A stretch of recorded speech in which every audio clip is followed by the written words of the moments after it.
Hi everyone, I am Amit Kumar and welcome to Technical Education classes. Today we will study semiconductor theory. For regular update, please like, share and subscribe our YouTube channel Technical Education. Thank you. Semiconductor theory में हम लोगों का जो topic है वो है Bohr's atomic model, silicon orbit, energy levels, energy band diagram. उसमें classify करेंगे कि सॉलिड्स को एनर्जी बैंड के अकॉर्डिंग किस तरह से हम लोग क्लासिफाई करेंगे। Bonds in semiconductor, effect of temperature on semiconductor, hole current and types of semiconductor. Class की शुरुआत बोर्स एटॉमिक मॉडल के साथ हम लोग करेंगे। बोर ने एटॉमिक मॉडल दिया, उसमें क्या मुख्य बातें रही, इस चीज़ को हम लोग इस टॉपिक में कवर करेंगे। According to Bohr, an atom consists of a positively charged nucleus around which negatively charged electrons revolve in different circular orbit। जैसा कि आप इस वीडियो में देख पा रहे हैं कि पॉजिटिवली चार्ज न्यूक्लियस जो कि सेंट्रल पर है और इसके चारों तरफ जो इलेक्ट्रॉन्स है वो डिफरेंट सर्कुलर ऑर्बिट में रिवॉल्व कर रहे हैं। The electrons can revolve around the nucleus only in certain permitted orbit।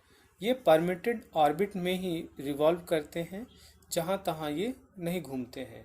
The electrons in each permitted orbit have certain fixed amount of energy।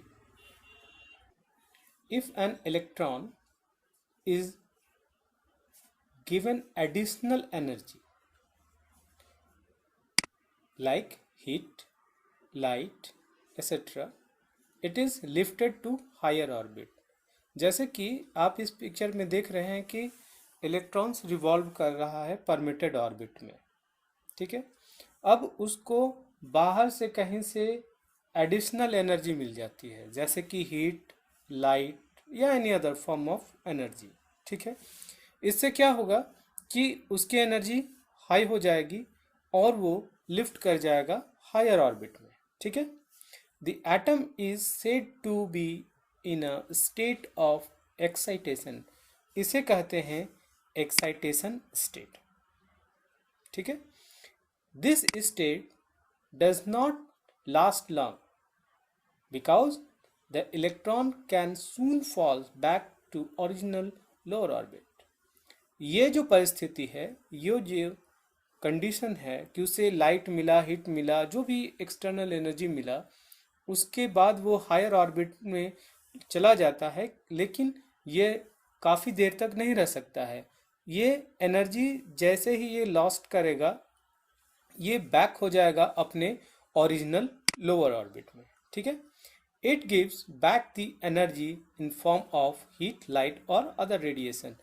इसे जो हायर ऑर्बिट में जाने के लिए जो एनर्जी जो मिली थी, वो किसी न किसी फॉर्मेट में हीट या लाइट के फॉर्म में ये रेडिएट करेगा और ये बैक हो जाएगा अपने परमिटेड ऑर्बिट में। Now we talk about silicon atom. Silicon atom को हम लोग यहाँ पर एक एग्जाम्पल के तौर पर देखते हुए, क्योंकि ये मटेरियल है, सेमीकंडक्टर मटेरियल है, इसलिए हम लोगों ने सिलिकॉन को सेलेक्ट किया है और सिलिकॉन एटम को स्टडी करते हुए हम लोग क्लास को आगे बढ़ाएंगे। Silicon atom has 14 electrons. Silicon atom के पास कितने इलेक्ट्रॉन्स हैं? 14 electrons.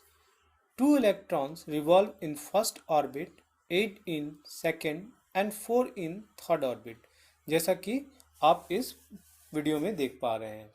The first, second and third orbit are also known as K, L and M orbits। ये आप लोगों ने जब फिजिक्स स्टडी किया होगा या केमिस्ट्री के क्लासेस में, आप लोगों ने सिलिकॉन एटम को जहाँ स्टडी किया होगा उसमें K, L, M क्या है ये आपने स्टडी कर लिया होगा। इस क्लास में K, L, M को डिस्कस नहीं कर रहे हैं।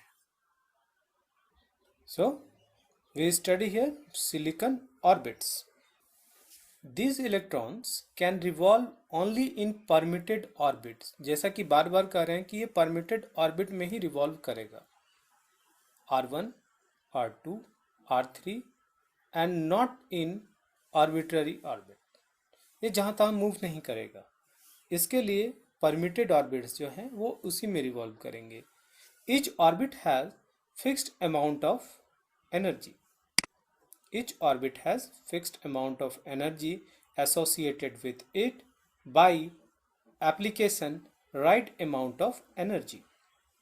First orbit electron is to be lifted to the second orbit. इस पिक्चर के थ्रू ये दिखाया गया है, ये आपका न्यूक्लियस है यहाँ पर, और यहाँ से ये first orbit R1, R2 second orbit, और R3 के थ्रू सेंट्रल से इसका डिस्टेंस दिखाया गया R3, और ये है आपका थर्ड ऑर्बिट। ठीक है, और ये आपका सेंट्रल में न्यूक्लियस।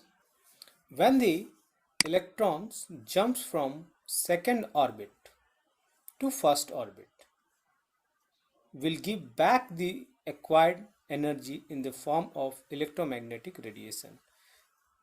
ये आपका सेकेंड ऑर्बिट है। यहाँ से इलेक्ट्रॉन जंप करके जब यहाँ आएगा, R1 में आएगा, R1 ऑर्बिट में जब आएगा, तो वो क्या करेगा, अपनी जो एक्वायर्ड की हुई एनर्जी उसको होगी, जो कि उसने किसी बाहर के किसी रिसोर्स के थ्रू लाइट या हीट के फॉर्म में ली थी, वो उसको इलेक्ट्रोमैग्नेटिक रेडिएशन के थ्रू रिलीज करेगा। Thanks for watching. आगे के क्लास के लिए बने रहिए मेरे साथ टेक्निकल एजुकेशन में, और लाइक शेयर एंड सब्सक्राइब करना ना भूलें। Thank you for watching.